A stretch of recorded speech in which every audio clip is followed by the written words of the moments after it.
Hey everybody, welcome back. This is going to be episode 10 of our legendary Dwarven campaign. I am the strategy professor. First of all, I'd just like to tell you guys that I have been able to do some more research on codexes, video, and recording, and I've learned that I could probably increase the quality of the video by changing a few settings. So now I'm running the codecs at faster, which if you guys know about OBS, that should help the bitrate a lot. And the default was 2.5 megabits. So that's what I had been recording at for the past videos, and I learned that's probably not optimal if you have the kind of hardware that I have. So I've changed that to 10. So it should be, or 10,000 rather. So it should be 10 megabytes per second now. The encoding should be going faster, so all of this translates into it should be much higher quality video, especially when we're doing the battle sequences. So I hope that you guys enjoy that. I believe my computer can handle it. I have an i7 5920, I believe. It's the 6-core i7, and then I have a 980 Ti with liquid cooling. So I always play this on extreme graphics. But I just want to bring some of that power as much as I can into the recording software. So I've tried to do that. I did some research, and hopefully I've amplified it a bit for you guys. So I don't think the quality was bad per se before, but this should definitely make it a little bit better. Okay, so let's think about our strategic decisions in this fight. So they pretty much just have a legion of savage orcs, which are great at armor shredding in combat, but they have no defense. They do have some physical resistance of 20%, but they don't have any armor, is what I meant to say. They do have melee defense, a little bit, but no armor. So this means that they should just really crumble under Quarreler fire, because remember, the Quarrelers have pretty high base damage, but they have pretty low armor piercing because they don't have any armor. That's great. It works out perfectly. So the Quarrelers would actually be better against these guys than the gunners would be, because the gunners are good at shredding armor, but the Quarrelers have a high base damage. So this actually works out perfectly for us. Now they do have a shaman. He's only level 3. I mean, he has spec'd into, let me see. So he has spec'd into Vindictive Glare. You can always see which spells they can cast just by looking right here at these tabs. You can also see any activatable items or other abilities that they've acquired. So he has negative 15% missile resistance, for example. So I don't want to be wasting a lot of firepower on him. So yeah, Sneaky Stabbing and Vindictive Glare. Now this is good versus single combatant. So they might actually try to cast this on my lord. We'll see, but I'm going to go ahead and give him the magic resistance for this one, just in case. I mean, that isn't a huge spell. It's not going to deal a ton of damage, but I want to respect it. And then, you know, I'll put this swiftness on somebody. Let's just put it on our highest ranking dwarf. That sounds pretty good. These guys, I should be able to just shatter them, just trading shots with them. This guy might flank around. I don't know. It's not a big deal. So we should be able to lock these guys up and still fight them. I mean, we just have monstrous melee attack and defense. Like, these guys have really good attack. So they're going to get, let's see. So they get the 31 base, and then they get the extra 8 melee attack. And that would be really good. So they'd have 39 melee attack. That sounds great. Well, I have 58 melee defense, right? So I have about a 19% modifier to the hit rating. So that means you start with your base of 40 minus 19, so they're going to have a 21% chance to hit me. So, you know, they might have some good armor shedding, they might have some good hits, but they're really not going to hit me. And they have an 18 melee defense, and I have 39 melee attack. So I have basically the same melee attack that they do. So because of all these bonuses that we've spec'd into for the dwarves, I don't anticipate this being a hard fight.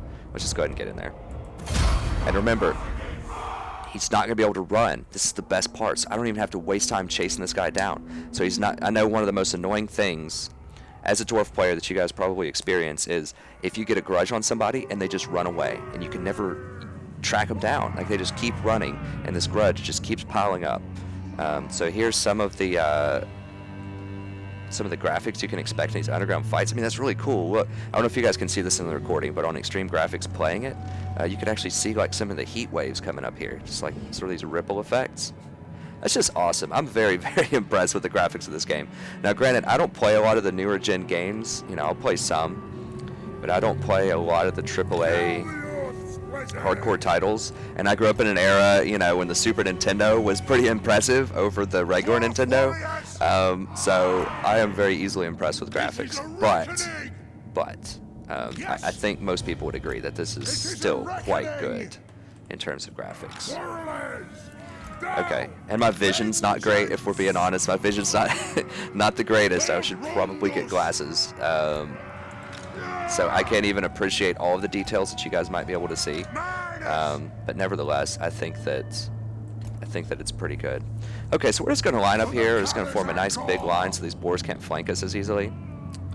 So I just want to take up the whole area. If you ever get into these underground fights, just keep in mind that flanking is very hard to do, which favors the dwarves.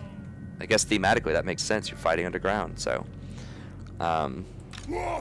just keep that in mind. If you're fighting against dwarves, that it's going to be really, really hard. If you're thinking about whether or not to fight them in the tunnels, you're not going to be able to flank around that easily. So it's just a consideration. Okay, I think they'll come to us. So we just want to line up our quarrelers here, just get as many shots in as we can. We don't have artillery, so we're just lining all these guys up. And we're just going to take a bunch of shots. As soon as they start coming, we'll charge at them. And that'll be that. It's nothing that fancy. So let's just see if they come at us. I'm hoping that the visuals don't glitch out again like they did previously. Remember, I think it was either last battle or the battle before that. We didn't actually catch a visual range of them until, some of those goblins anyways, until they were like right here. So some of their people were invisible. But it looks like they're just kind of positioning that they're way over here. Let's see if these guys move up a little bit. Speed this up just a tad. Yeah, they're coming at us. Okay, so they are coming at us. I don't think they're invisible. No, they're just past line of sight here a little bit, so these guys are coming up pretty quick. Let's go ahead and slow down here. Alright, so we're actually going to line up and just shoot at these guys if they want to come up that close.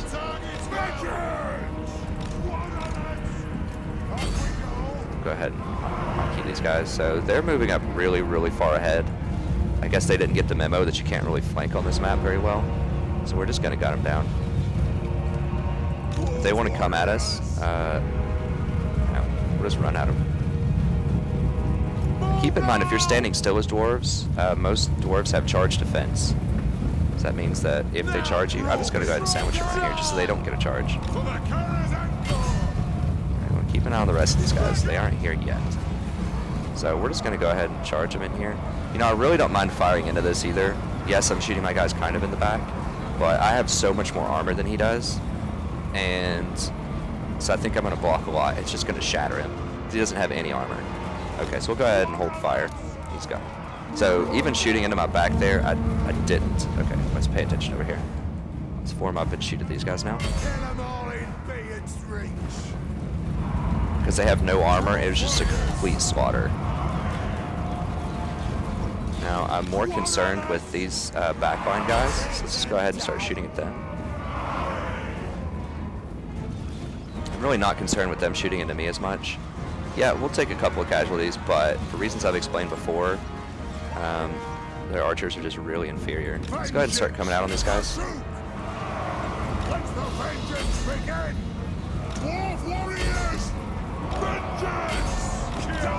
let's just rotate back a little bit here. And let's just get all these guys in here. Let's fight. Don't want them to pump up too much, but...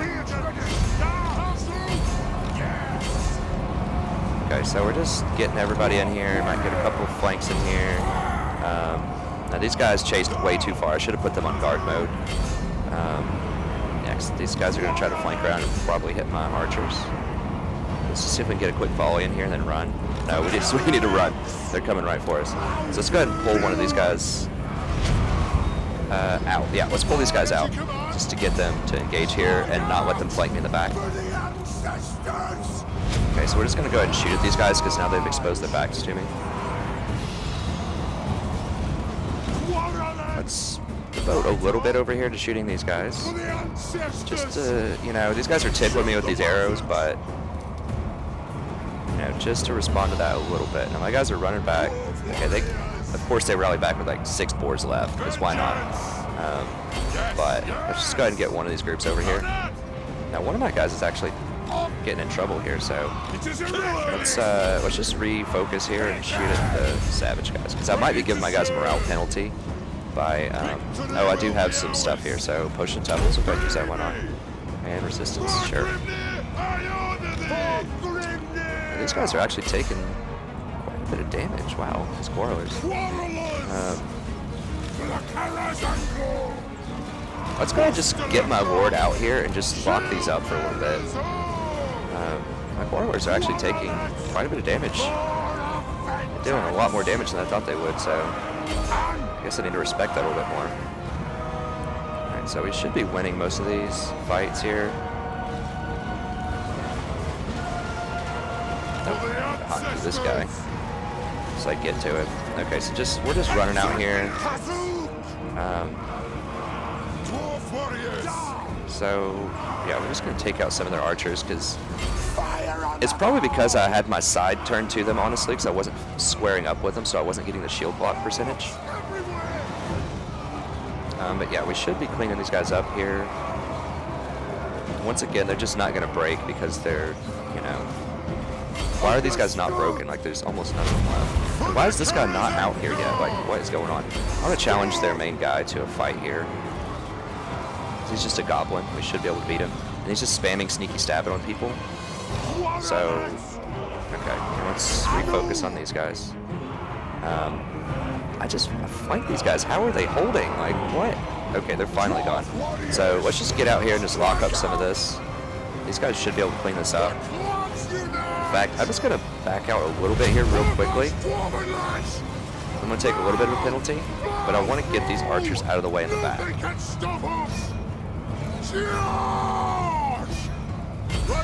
so let's just get in there. Okay, so this 1v1's going pretty well. Those guys are running. Okay, so let's refocus, retrain, knock these guys out. Don't chase that far. Let's just get in here and clean these guys up. So this is definitely not optimal. Can I chase, you know, do I want to chase those? Yeah, oh, they're actually going to fight us. Okay, sure, let's do it. Alright, okay, so those guys are really hurt, potentially running. Wow, this, you know, props. This is respectful. Like, this one Savage Orc just sat here and took on 2 battalions of mine. And we just saw early on that the stats were way in my favor. So, are these guys run yet? They're thinking about it. No, these guys are not done yet. So even though the rest of their army's running, these guys are not done yet. Remember, I don't have to worry as much about running everybody down, because they're all going to die in the tunnels. So, that actually did quite a lot more damage than I thought it would do. If we're being honest, I thought that would be more of a stomp. So we probably would have gotten better results with auto-resolve, but once again, I just want to do more manual fights. So let's go ahead and call it there. That's fine. You know what? I'm just going to run them down anyways. I'm going to try. Just because I'm pretty sure they're going to die in the tunnels, but, you know, I've seen stranger things happen. So I just want to make sure that I just kill as many as I can. And then if we see them all die in the tunnels for sure right here, then I will, then I'll just end any future battles in tunnels. Because I'm about 99% sure they're all going to die in the tunnels.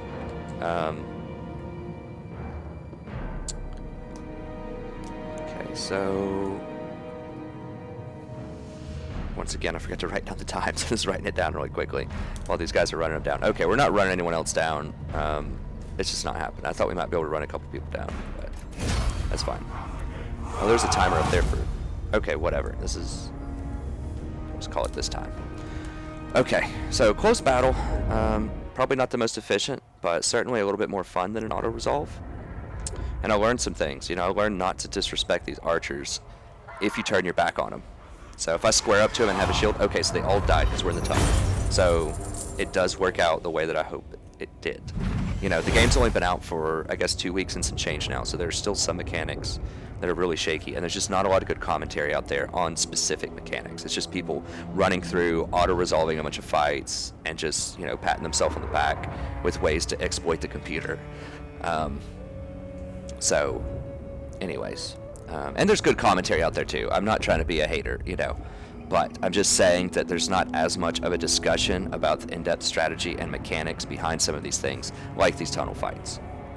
So we know now for sure. Okay, so money as usual.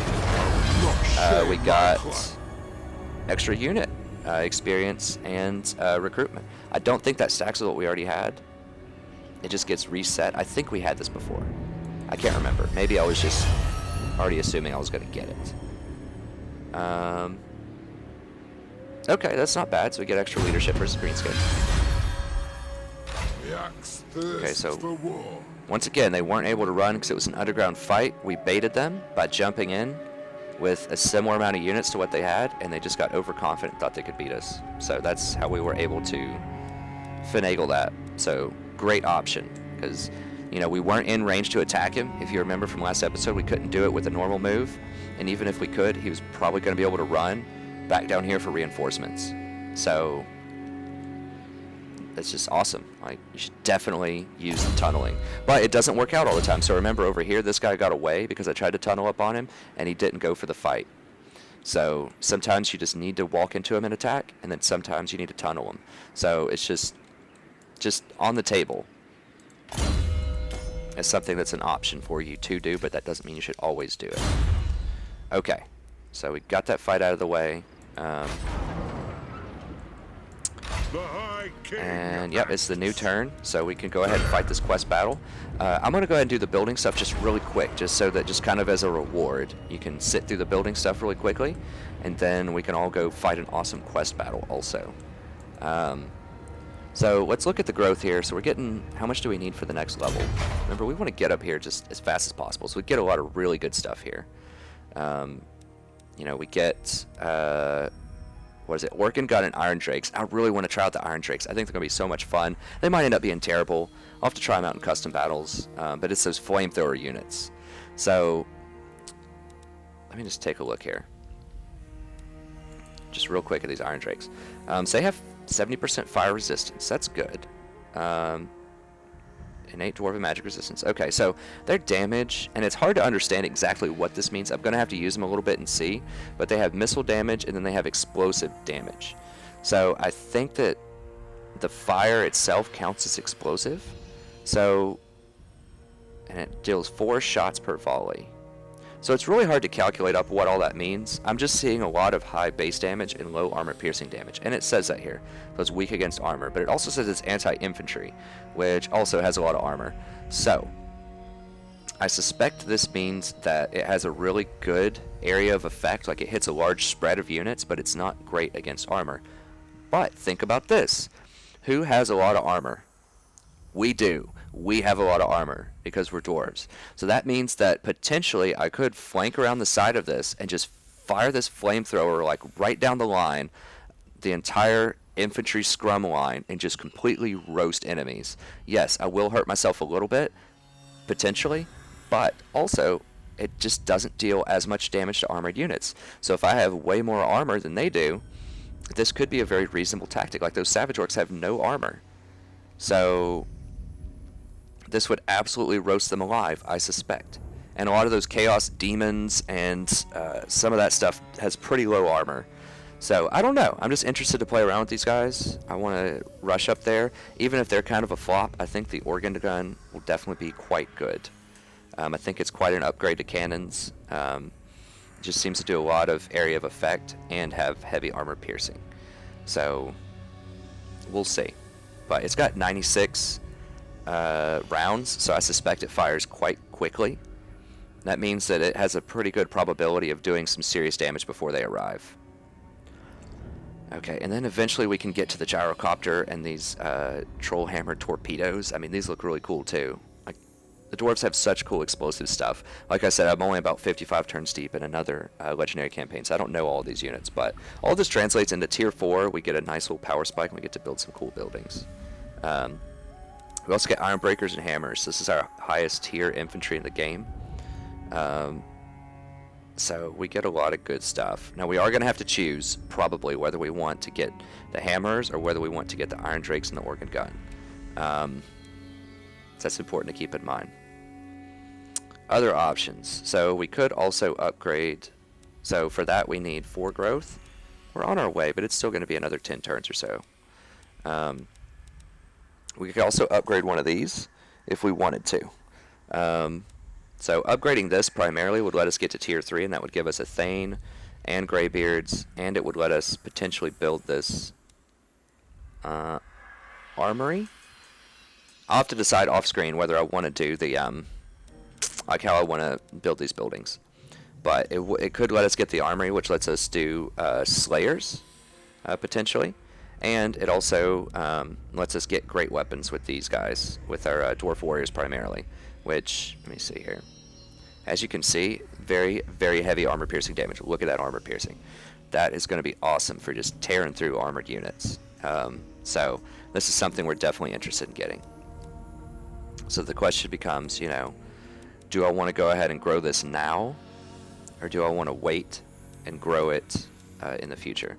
I definitely want tier 3 to get the Thane and to get the Longbeards, because this is going to be sort of your mid-class, fill out your army kind of unit here. Like, these guys are the real heavy-duty, heavy hitters, but they're also very expensive, 300 gold a turn. The Greybeards are still extremely reasonable. I mean, look at that, 162, and they're just an upgrade across the board on your dwarf warriors. So they're quite good, especially if you're on a budget like we are. So we might want to upgrade that to get to tier 3. We're obviously still really low on cash and bleeding out, so I think we just want to wait on that, because tier 3 is going to cost 3,200. That's half of our cash reserves. And we've obviously got a problem here. These guys knocking on our door. They made peace with us and then come and start raiding our land. So that's highly suspicious. And they paid us for peace. Like, what? I mean, I think. I didn't go back and watch the last video, but I think they paid us like 1,000 gold for peace. So, okay, so what are we going to do about these guys? This is another problem. So they have 12 units. We have 9 units. We have shooting units. They do not. So I'm curious as to whether I can hand off some of these units. I think we tried this last time. But I'm curious if we can hand off some of these units and then burrow under to bait them into a fight. Our burrow range is not quite close enough for intercept, I don't think. Stop pushing it. Let us begin. Okay, let's see. I can't run over there in one move, so that means I can't run and recruit in the same turn. For the wisdom of the layer. So what I might want to do, just hand off some of these units and then just run over here, get in this town. Then I have a large stack. Onward. And then I can recruit with this guy, perhaps.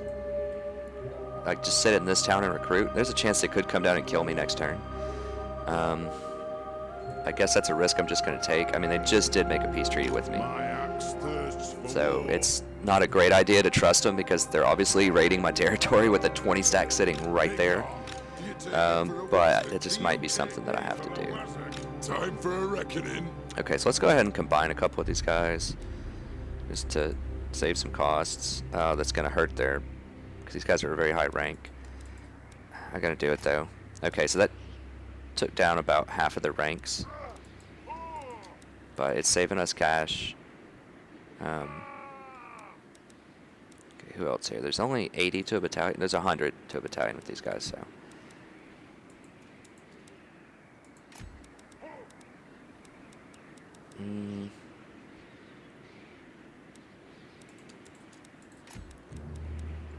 Okay, and these guys are good enough. Okay, these guys are questionable, but I kind of need units here at the moment. So that did save us some cash. It put us back in the green. Now, I think I'm just going to hand off units. I think that's the play. It's just hand off units here, run this guy over here, because I'm not going to be able to move, stay inside of town, and recruit, I don't think, in the same turn. No. Well, I might be in range here. I might be in range right here. So my thought is, if I step right here or something and try to recruit, then he's going to be able to come over and attack me next turn, and it's going to be 9 on 12, and my guys are hurt. So, but if I hand off units, if I hand off 4 more units, then it's going to be 13 on 12, and I think I can beat them even if my guys are hurt. So my thought is, I can hand off units, station this guy in this town here, and then just recruit more units. I think that's the place. Let's go ahead and do that. Alright, so I'm just going to walk over here. It's going to hand off all of our units. Now we might be just baiting this guy into coming over and attacking us, which is going to be bad, but we'll see. Alright, so we're handing off units. It obviously adversely affected his move range, and I could not tunnel. Ooh, it does actually let me tunnel because I haven't moved, but it reduces my tunnel radius. This is important to keep in mind. If somebody's close and you want to try to bait them into a fight and you want to hand off some units, you can still tunnel. Because usually if you take one step, you're not able to tunnel. But I can tunnel, it's just for a reduced range. So, it's an interesting mechanic to keep in mind.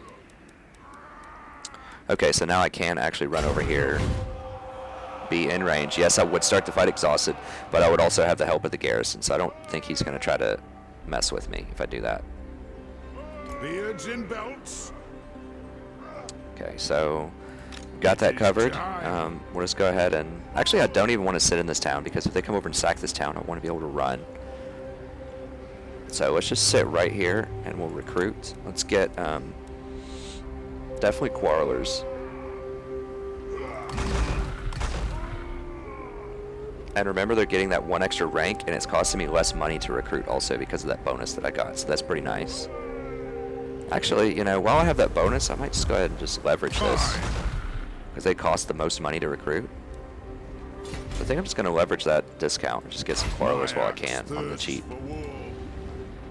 Okay, so we've got 4 armies. They're not full stack, and they can't be full stack, because I just can't afford it, so... Alright, so let's take one last look at the buildings here, then we'll go look at diplomacy, and then we'll fight that quest battle. Okay, so... Looked at this. Oh, we did. This is a new thing. Okay, so... I want growth. And I could get a gate here. Actually, it may not be bad, because they're obviously looking very threatening. So the gate is very expensive. It's 1,500, so that's not bad. So what does the gate do? Okay. The watch room. I don't think this is a special watch room, let me see. No. So some buildings will give you a special, like this one has a kind of special one, a gate, because it's a main settlement. And there's some other places that will give you special watch rooms, or just like bonuses to these garrison buildings if you have certain resources on the nodes. At least they do for the greenskins, I'm pretty sure. And I think they will do that for the dwarves too. I'm not sure what the resource is. Either way, a standard watch gate stops enemies from raiding your garrison as often, and you get extra units if they attack you. So you get, for this I would get 6 extra units. Some great weapon units too, so that's like a tier 1.5, so that's nice. If you upgrade it again, then you get a cannon, a grudge thrower. So you only get 7 units, but it also gives you walls. So that means they have to do one of those special siege fights where they try to storm your town. So that's actually quite good. But it does take up a slot, and I'm not going to be able to afford tier 3 anytime soon. So it would be nice to have some extra garrison there, but with the 20 stack, if they attack me, if I don't have a lord sitting there, I don't know, it's a big problem. Let me just take a look at these guys here really quickly, just before I do anything. They're still kind of mad. My throng stands ready. Okay, so see if we can get it on aggression. Let me just ask. No. So, you know, they're posturing pretty aggressively. So a gate might actually be a reasonable option. The question is, do I have 2 turns to get that gate? Because, let's see, so that's 5 extra units. My normal garrison is 6. That would give me 11 units. So, you know, if I could walk up here with this guy, this would give me 15. I could hire 3 more and get up to 17 units just to sit here and maybe be able to hold down the fort. What? No, I will not shame my clan. It's going to be rough. I mean, I have better stats on my dwarf warriors because I've spec'd into them. But they have legendary stats, so it kind of equals out. Nay, I will and they have not some gunners. I disgrace really my need thunderers ancestors. to shred through this armor. So to gate or not to gate? The other option here is just to get the growth building and just bank on this guy not attacking me very soon. Also, if I invest money in this gate and then he runs in and kills the town, I'm pretty sure I'll lose that money that I invested in the gate. So that's a much riskier proposition. Could also go with furs. This is actually the growth building, I forgot. So I get the growth and I get the furs, which would give me cash and it would give me growth. Actually, this is interesting. Look at this. So I just said that you couldn't get a money building plus a trinket maker, and you can, sort of. You can get a resource building and the trinket maker. So furs are actually quite beneficial then. They're pretty cheap. I'm just going to do furs. So it gives me the growth, it gives me the replenishment, and it gives me some money, because resources. I mean, if I can only trade, like, you know, 20% of these furs or something, that still is going to be like 6 furs, so like maybe 90 gold a turn, something like that, with my trade agreements. So yeah, let's just go ahead and do that. Once again, the gate is a very viable option here because I have extreme aggression on my border. But I'm just worried that they might attack me like in a turn or two before I can get these gates up. I don't have the money to get this up to tier 3 to get the walled gates. So really I'm just paying for a few extra units in the garrison, which once again would be quite nice. But I'm just scared that they're going to kill me before that actually comes up. So why build this then? Well, I'm just hedging my bets because it's only 600 gold. It's about a third the cost, 2.5 times the cost. And it starts giving me cash and it gives me growth. So it gives me some benefit even if it gets wiped out soon. And it's just a cheaper investment overall. So I'm just kind of hedging my bets here and just getting this. It's because if they don't attack me, great. If they do attack me, well, at least I didn't lose quite as much. So I'm just trying to hedge my bets here. Now they could just go on a rampage and just start taking all this stuff out. Or at least do quite a lot of damage if they want to, so. That's dangerous. Okay, so other towns, real quick. Silver Road, we already considered this, we just don't have the money to buy these upgrades right now, so we're just gonna have to hang out for a little bit until we get more money. Yeah, we just can't do anything in Iron Rock right now. We're just kinda hanging out. Okay, so that's it for that. Let's just look at diplomacy real quick. We'll do that fight. Karakazul, I really want to confederate with them. Proposal. My They're not ready for that yet, but they are improving. So this is the main prize. I want the confederation here because they have like 6 territories or something, and it's everywhere that I want to be right now. This would be quite secure, I think. If I just put an army down here, and then I can just start pushing out against the Red Fangs and Greenskins. They only have 5 territories. Okay, so this is important to notice. They lost a territory last turn. So that means the Greenskins, someone's doing work to them. Someone's taking their territory. So I think they might liven up a little bit. Also, this could potentially give me a lot of cash. It could give me resources, trinket makers, all kinds of things. In fact, let's just... Make your proposal. My Longbeards grumble. Let's just see if they're down. Okay, so they're not giving me a direct counter offer. We don't have a lot of cash here. It's probably not a really good idea to try this. I just want to see, like, if they're even, you know, if we're even in the ballpark. Okay, no. So we're not in the ballpark yet. So this is just kind of a work in progress here. I can't do trade agreements with them, I don't think. Let me just look. Make your proposal. No, because we don't have capitalist touch and can't do trade agreements. These guys are the ones that are really mad knocking on my door. We just looked at them. Pretty scary, but I can't do anything about it. Sorry if that popped the mic. Let's see here. Honor to your ancestors. Okay, so once again, Zufbar is an option. Like, we can confederate with them, and we can potentially get some money out of that deal. But I suspect they're in dire straits because they're fighting the Greenskins and all these vampires. And so they're just completely surrounded. So they just have this one territory. And as we talked about last time, my public order is looking bleak. And especially here, we would get a public order almost next turn. So Zufbar's on the table, but especially with these guys knocking on my door, and we've already seen some aggression come out of the shadows here. This guy still has a pretty respectable army. He's just right here. So I just don't have the resources to combat just massive rebellions in every province right now by confederating. So we've kind of got them in the back of our mind here, but we're just going to wait and just see what happens. Also, if we do that confederation, it's going to anger these dwarves down here, Karakazul. So let's just hold off on that for now. It is on the table. We probably could get about 1,000 gold for doing that. So we'll think about it. Now these guys with this trade agreement, we are improving ever so slightly. We'll just take one more glance at them. the Karazhan Corps in these dark times? It's red now though. It's definitely red. It had been yellow, I believe, but now it's red. So I don't think we're gonna get it. I'll just throw up just real quick. Just throw up like 4,000 just to see if they're even thinking about it. Okay, so it's possible. Let's do a quick 2,500 is kind of the max I'm willing to pay. I'm just going to go ahead and go to the max just because I don't think they're going to do it. No, they're not going to do it. It changed from moderate to low for some of a reason. For whatever reason, they are. Even though we're improving, so this is another suspicious thing to note, right? Is we had a moderate chance and they turned us down. I'm pretty sure. I'll have to go back and watch the tape, but I'm pretty sure we had a moderate chance last turn, and our public order is improving, but now we've gone to a low chance of a trade agreement. So that's just important to keep in the back of our mind.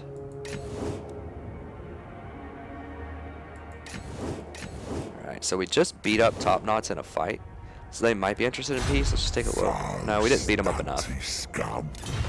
So sometimes if you beat up the enemy enough, then they will You have a proposal? We are willing to hear it. let's just see if we can get military access once again. We're just taking a peek, and the reason I want that is I want to eventually get up to a defensive alliance, hopefully, so that we can do coordination. So that way, especially since I'm kind of low on resources right now, I can't do anything with these guys. Too early for peace, just declared war a few turns ago.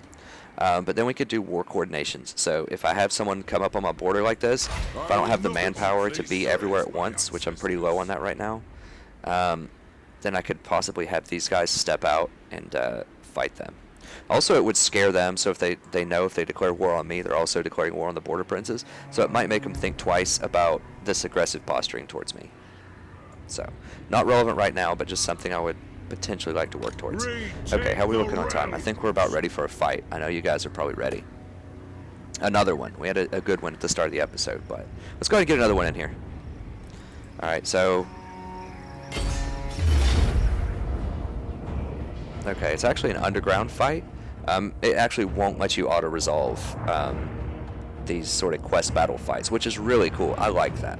Because once again, I think there's just way too much auto-resolve abuse. And there's a time and a place where, you're just not wasting time with stomps.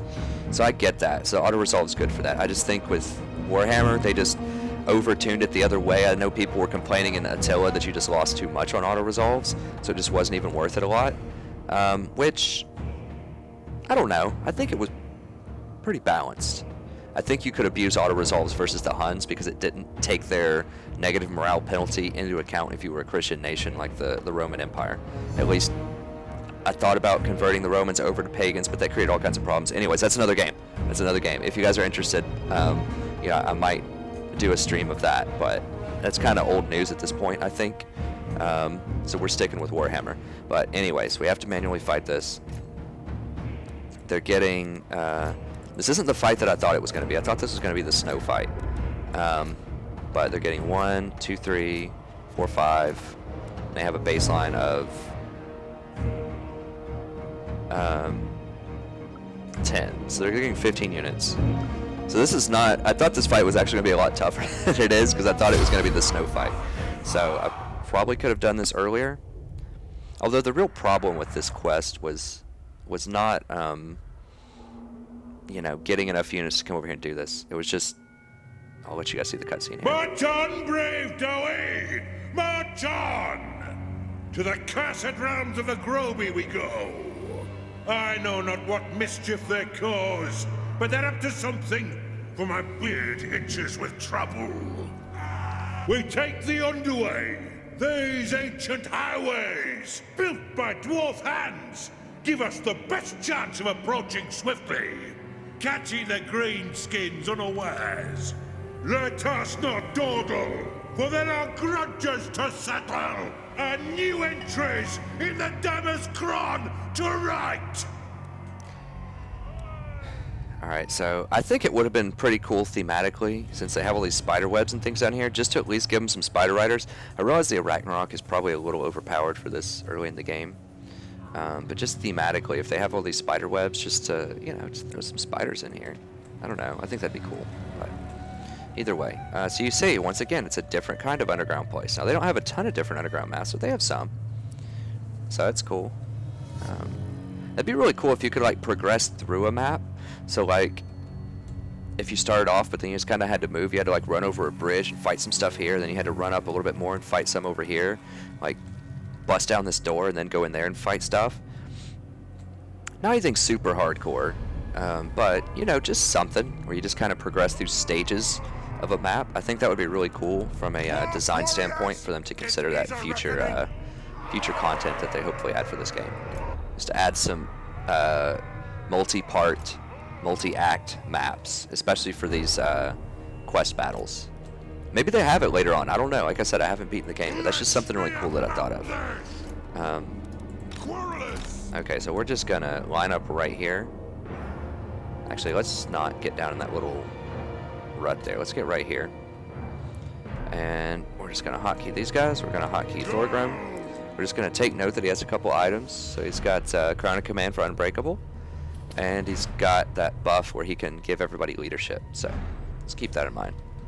Yeah, and we're just gonna go ahead and start. Not a lot to this. They're just coming at us.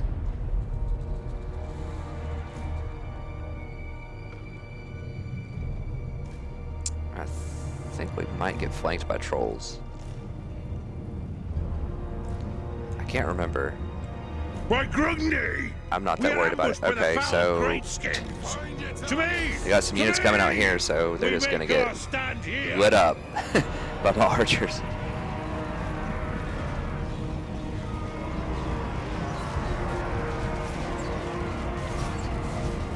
Well, they are really taking some Warlord punishment here.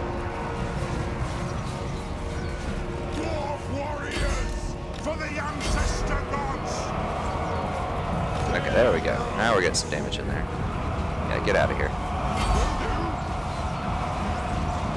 Let the vengeance begin. Okay, so they're done.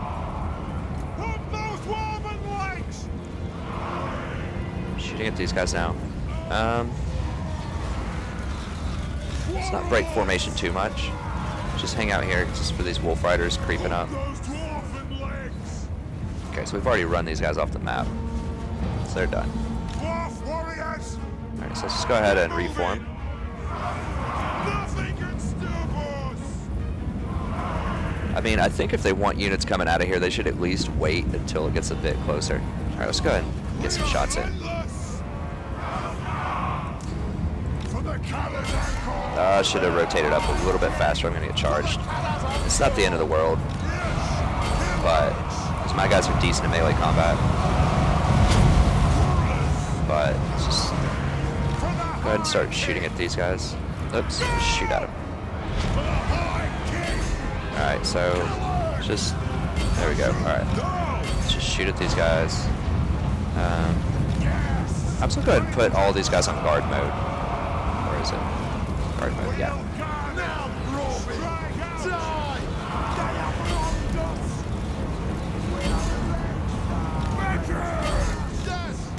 Alright, so let's just get in there.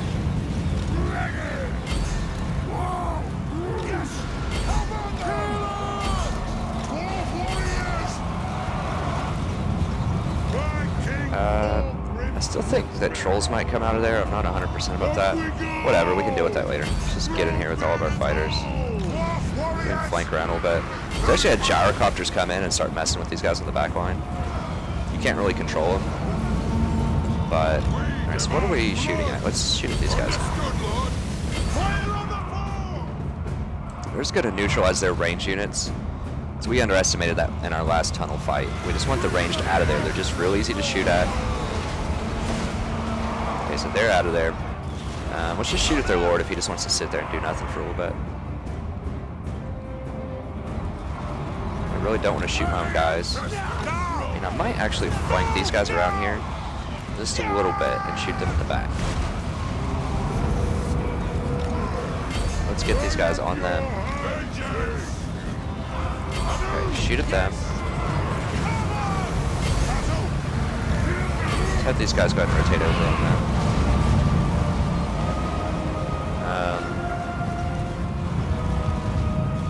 Ranged firepower ready.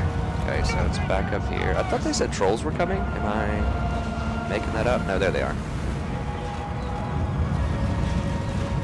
Okay, so they're all running off the map here. That's fine. Shoot these guys. They just kind of tease you with these gyrocopters. They just look so cool, but you can't get them yet.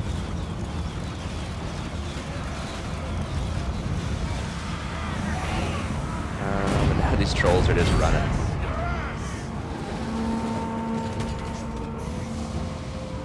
So yeah, this is a slaughter. Oh, okay, firing squad. Train up. See if we get a good volley in here. He might just run straight up. Just get one volley in there.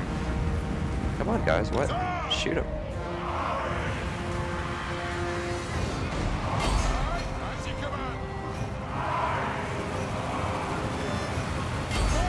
So let you guys see this a little bit. Gyrocopters in here. Okay, there's all. I think I just shot down some of my own gyrocopters there for sure, but you know, it's fine. Okay, we're gonna hold fire. I don't want to hurt Thorgrim. Gyrocopters I don't care about. We don't get to keep them after the battle, so just go ahead and get us around on this guy with my miners.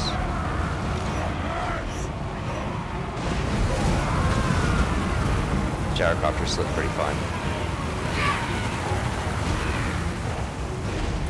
They just tease you with these cool gyrocopters, but you can't get them till tier 5.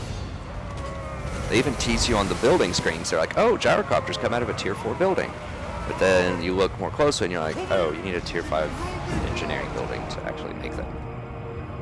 So, yeah, they kind of tease you with that. But, okay, that's it. We don't need to run everybody down. It's an underground battle. They're all going to die.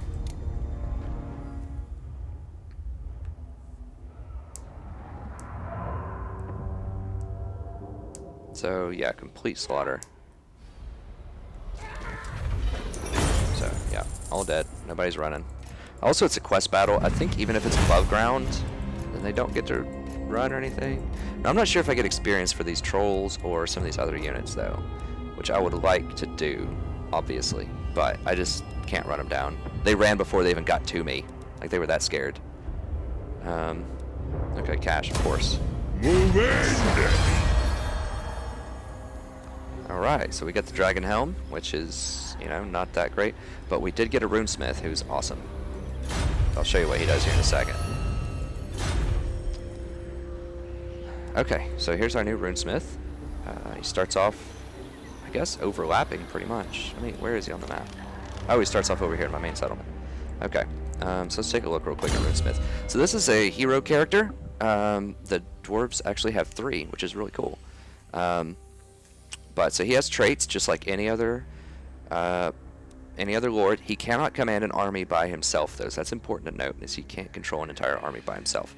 You can put him with other armies, and he can also do special campaign effects. Let's just take a look real quick. I think we have time.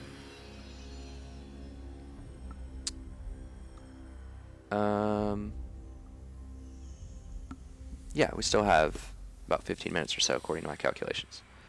Okay, so you only have 2 trees to choose from here. So you can't go with the standard, you know, buff all of your units. Although this right here is pretty close to that. So you can buff him up as a melee fighter if you want. I don't think that's the most optimal way to do it. As I've said before with my analogy, it's much better to buff, if you're going to have a combat effective person, it's much better to buff up multiple units rather than just your own unit. Yeah, you might be a good duelist 1v1, and you know, maybe that's going to be relevant when we start fighting Big Bird later in the campaign, who is a Zorthiel or something. I don't know. I don't have the name in front of me, but the Big Bird demon thing that comes out, or just giants, or just other things that you might want to 1v1. So I mean, it has its time and its place, but not the greatest. So your choices here, really, I don't think these are really choices. I mean, maybe 10% if they like to focus your guy a lot and you want some extra missile resistance, maybe. But this other stuff, not really worth it. You're not buying him to be your 1v1 guy. You're buying him either for buffs to all kinds of people, or for his campaign stuff. So he's pretty much a defensive. I see him as a defensive hero. So let's look at this stuff first. So enemy hero success chance is modified by an additional negative 10%. So if you're in, and it's only against local settlements. So if you're in your territory, you can deploy. So he just sits there, and he stops enemies from doing bad things to your settlement. So he stops them from cracking the walls, from assaulting your garrisons, from doing all of this kind of stuff. So he's a good way to counter if they're trying to cheese you like that. And I think the base chance is he lowers their chance by 10%, and this gives you an additional 10%. So not bad. Extra 3 public order. Pretty good, wherever you want to go. This is obviously awesome. 36 extra growth in a local province. The dwarves already don't have a ton of growth, and this would really give you a huge benefit. The only downside of this is you have to sit there in that province and not do much else. You can actually embed in an army, so you don't have to deploy to do this. So you can embed in an army and still get the growth in the province. So you can be doing productive things like fighting, battles with an army, and still get the growth. So that's very helpful. The same thing with public order. You can get an extra public order by doing that. But dwarves have a lot of other ways to benefit public order as well. Like they get a lot of followers that can benefit public order, and as you saw in the tech tree, you can actually spec into more public order if you need that. So public order is not something that's really in demand that much for dwarves. It's always helpful, of course, but wasting 3 points or allocating 3 points to that is kind of not the most optimal, probably. This is quite good, so this is worth considering. This lowers corruption by 3, so that's kind of useful. Once again, not necessarily the most important. And this, if you deploy, then you get an extra 6 public order. So I think that the dwarves, you deploy in a foreign province even, so this isn't even your own territory, this is in a foreign province, so it's really not that great. I mean, you can try to clean up chaos and corruption. It could help you stabilize an area better, so maybe later in the game. Wound recovery time, -1, so if they try to assassinate your guy and fail, you're usually in the hospital for 5 days. This will make it 4 days, so not bad. This is where things start getting a little more interesting in this tree. So it lowers their power reserves by -9. So this is going to inhibit how many spells they can cast in a fight. So the dwarves don't have magic they can use, but this guy can help lower the amount. He can sort of even up the playing field and make sure they're not casting as much magic. Okay, if you try to attack a foreign settlement and you do extra damage, once again, this guy's defensive. He doesn't have a lot of modifiers to help his chances of success with aggressive hero actions, so I don't really think that's optimal in this guy. This is quite good, actually. Awareness. So you can embed him in your own army. You get a talent that's awareness, I think, which will lower the chance that they have to mess with your army by 10%. This gives you an additional 10%. So that's a minus 20%.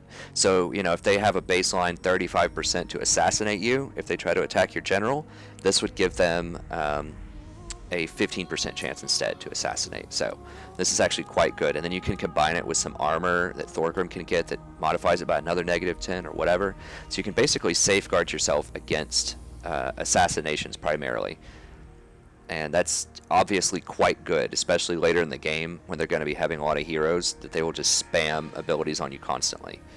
This is really, really good. I mean, this is almost an entire reason to get this tree. So yeah, I mean, you could just get it spec into growth. That's helpful a little bit, but then you really, really want to go up to this. This is really, really good defensive ability. Okay, and then another modifier. So this, you actually have to use this on the foreign enemy, though, I believe. Yes, so you have to use this on the foreign enemy. So not quite as good, because then you're not going to be able to embed in your own army to get this huge buff, which is an entire reason you would get this tree. So not quite as good. Whereas this, it's just an entire region gets modified by -9. So you can be embedded in the army and still have this affect the entire region. So it doesn't require special deployments. That's quite good. But this, on the other hand, requires a special deployment. Not nearly as good.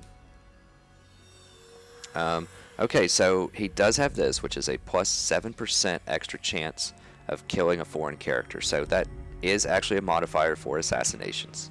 So that could be useful. Once again, this isn't a major modifier. I think the orcs, the greenskins, other factions, you know, might get somewhere between a 15 to 20% modifier. Just as orcs, you're just not going to be assassinating that much, unfortunately. You just don't have a lot of good modifiers, but this is one of the few, so it's worth considering. If you're already up here in this tree, in other words, to get this, then just go ahead and pick that up. It's just a couple extra points. Okay, so the thing that I like to do with my Runesmiths, however, is utilize this tree. Now, not everything in this tree is game breaking, but you have a lot of very powerful runes, which are like AoE magic in a sense, that don't cost any winds of magic. So it's great. Now, they're not quite as powerful as a lot of other spells like you'd see with the with the orcs, but they're definitely useful. So he has an aura where he gives out leadership, so this gives you a little bit of extra leadership. I don't believe this stacks with your general's leadership. I'll have to double check on that and see actually, but I don't think that it stacks. It might. It might. If it does, that's pretty good. Dwarves don't necessarily need a lot of leadership, but I mean, just a free AoE 5 leadership's not bad. Okay, so this for 13 seconds gives everyone 15% or plus 15 flat extra armor, which is quite good. The dwarves already have a pretty high base armor, so this isn't super game breaking. But I mean, when you're hitting like 5 units with this, that's pretty good. So especially, I mean, you do have some low armor units like the Slayers. This would actually give the Slayers a little bit of armor, so it's worth considering. Once this is the same thing as this down here, so -9 to the power reserves in a local region. Quite strong, so definitely worth considering. This lowers the cooldown by 15% of all your rune abilities. You might be thinking, oh, well, that's not that big of a deal, but a lot of these cooldowns are like 45 seconds rather, so you know, this could be an extra 6 seconds or so. So this is for every single ability. So I know in some magic trees it's like lowers 15% for this spell. This is every single spell that you cast, basically. So, you know, you could lower the cooldown of 3 different things. So that's pretty good. It's pretty good. You don't want to get it right away, but it's pretty good. Extra 4% armor piercing, just a constant effect in an area, 10 meters. Not the greatest. I'm going to be honest with you, it's not the greatest. The dwarves don't have a ton of armor piercing to begin with, even with their heroes. So this guy only has 90. But, you know, it's only 1 point. Why not? You know, just go ahead and get it. It's only 1 point, and if you keep your Runesmith next to your general, it's actually quite good. Especially if you get an engineer or something later on, you have multiple heroes in a battalion. Just keep all your heroes next to this guy, and this could actually be decent. 10 meters is an extremely small range, though. Okay, this is one of the main attractions. So for 10 seconds, it does an extra... it's like casting a spell. I'm not sure exactly how much damage it does, but it's considerable. It's decent damage. So it's just, you know, a nice dot debuff that you can put on people. It's free. It doesn't cost any winds of magic. You can, you know, just keep casting it every fight. You can put it on some pesky archers or some other pesky units that maybe have a lot of armor. It's going to take you a while to dig through. This is magic damage, so it may not be reduced quite as much, so definitely worth considering. These are weird. I don't like these that much, honestly, but you have to get them. So you just put 1 point in each of these just to get to the Rune of Negation, which is the main attraction in this tree. But you have to equip these in your follower slot, so you don't automatically get these bonuses for free. You have to actually equip them. So they're decent bonuses. You get a nice melee attack, weapon strength, defense. So he has pretty low base values on all of these things. So it's pretty good, but you just have to get them because you want this. This is your big daddy spell here, big mama spell, depending on however you want to look at it. He's a guy, so we'll call it big daddy spell. 10 seconds of 44% damage resistance on your entire army, pretty much. It's a 50-meter range. So that means everybody's taking half damage. This is on magic and physical damage. So this is a really, really strong buff, especially if, you know, they have a bunch of really dangerous things that are coming at you. So like they're just charging you with a bunch of trolls or giants, or they're just about to cast this huge, like, you know, AoE magic spell on you or something like that. You can just pop this and it'll negate some of that. So it is a 90-second cooldown. It only lasts for 10 seconds, so not super game breaking. but it is quite useful. So basically, I'm definitely going to go up to Wrath of Ruin as fast as possible. And then we can just kind of make a decision. I might come down here for the growth, depending on if we need a lot of growth, and depending on how much they're harassing me with heroes, because I definitely want to get to awareness. But this guy has a lot of utility on the battlefield, especially with these spells, so that's just how the Runesmith works. Now we can't move him this turn, I don't believe, and we can't deploy him, so he's just going to be hanging out. And we're almost at the end of the episode here. So we just won this fight. We do have a little bit of movement left. And I think, now, didn't we see Zufbar? I didn't go back and look at the last episode, but I think we saw a Zufbar army around here. So I'm not sure. But I'm going to go ahead and move up just a little bit more just to kind of see what we can get here in vision. Okay, so we can look at Mount Gunbad. We should just be able to sack that. Do we? We don't have any catapults, so we'll have to spend one turn surrounding it and getting a battering ram or whatever. But it's still worth it, I think. So let's do one final consideration. So things are getting rough over here. This is definitely a major problem. We're not going to get a rebellion.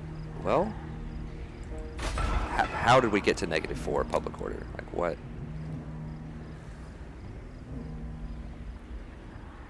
Just looking here. Okay, so military crackdown disappeared. We still have this. We were at +1 or 2 last turn. Okay. Aye, it is time. This is going to be pretty dangerous. Like, I'm just going to have to run up here, ignore these guys, build some units, and then run up and fight a public order problem next turn, probably. Yeah. That just got bad. I don't know why our public order just spiked down. I really don't understand. I mean, maybe we had some kind of buff or modifier that I just wasn't paying attention to. I mean, I know that he was in the territory. Let's march. Okay, so I really want to take this army and just start conquering this greenskin stuff up here. Especially, like I said, this has a gold mine, a special gold mine here that's worth a whole lot of money that you can only build in this location. So I really want to get that. So we might run into some problems down here. In fact, we're almost certainly going to run into some problems down here, let's be honest. But I think we can manage it. I mean, we're going to try. But what the real consideration is here, do I run back, backtrack all this way and take, you know, maybe 3 or 4 turns to take care of this rebellion, and then just to further solidify my position here and, you know, maybe square up with these guys? I could buy some thunderers and some cannons and come back and revisit this. It's definitely an option. Or I can press forward, take this out, potentially take this out. Then if I ally with Zufbar, I will at least have some of this territory out of the way. This is only a 2 territory place, just here and here. So then I could potentially get this territory, either ally with Zufbar or get a trade agreement with Zufbar. I will meet these dwarves up here. I can get a trade agreement with them if I get this territory. So this is potentially a whole lot more money if I can get this territory. It's a higher risk maneuver because I'm obviously opening myself up here, but we really need the money, and we really want to start thinking about getting more map presence and map domination. So getting this territory, helping Zufbar out if we can, being able to reinforce. So if we annex Zufbar or confederate Zufbar, then we actually have an army here to help defend them against the vampires. So I think all of this, even though this is a little bit more dangerous, in fact a lot bit more dangerous, I think we're going to come up here and try to take this area because we just need this money. Okay, so let's go ahead and run up here a little bit more. I don't think the Greenskins should have a very large army here. I don't think so. We'll see. Watch like a 20 stack of like trolls or something come jumping across this wall next turn. But anyways, okay, so I think that's going to be it for this turn, and that's going to be it for this episode. So we'll just watch the end turn just to see what happens. But we definitely still have some really interesting things going on here. We have to figure out how to deal with this, how to quell all of these rebellions, and just what we're going to do about these guys. So this is definitely getting interesting. But let's go ahead and end the turn. We already looked at diplomacy, we looked at everything. What do we still need to do in the grudge book? Okay, so we need to take the tower back. Need red fangs. And we need to deal with Carrick Hearn. Huh. Okay. Let's go ahead and see what happens during this end turn. Oh, it saves. Okay, so they're backing up. That's very, very good for us. We really don't want to deal with that. And they definitely could have stomped us if they wanted to. Okay, this guy's stepping up. I wonder if he has more units. Okay. Huh. Why would he do this? And more importantly, why do I have unfavorable odds here? Because he has, what, 12, 13? I think this is 7, 12. So he has 12 units. And I have 6, 13. I have 19 units here. He has 12, and it's giving him favorable odds on the balance of power. So this is one instance where the balance of power really doesn't calculate these things in the dwarves' favor. As I've said before, I think it dramatically underestimates the dwarves, as most people do. I mean, they're pretty short. It's a common mistake, but we're definitely going to show them that they need to respect the beard for sure. So tune in for next episode. We'll start off with an awesome fight here. You know, I suspect we're going to be able to clean these guys up pretty handily. But as you saw in the underground fight, these savage orcs are pretty serious. Like, they're way more dangerous than normal orcs because they have a lot of heavy armor piercing, and they have a lot more attack power, so they can actually get through our defense occasionally. They're only going to have like a 21% chance to hit us, as we saw last time. Now this guy's level 7 though, but he's wasted most of his points in campaign skills.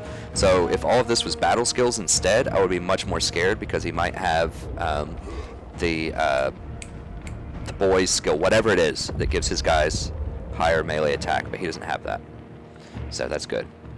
But okay, that's going to be the end of this episode. Thank you very much for watching this.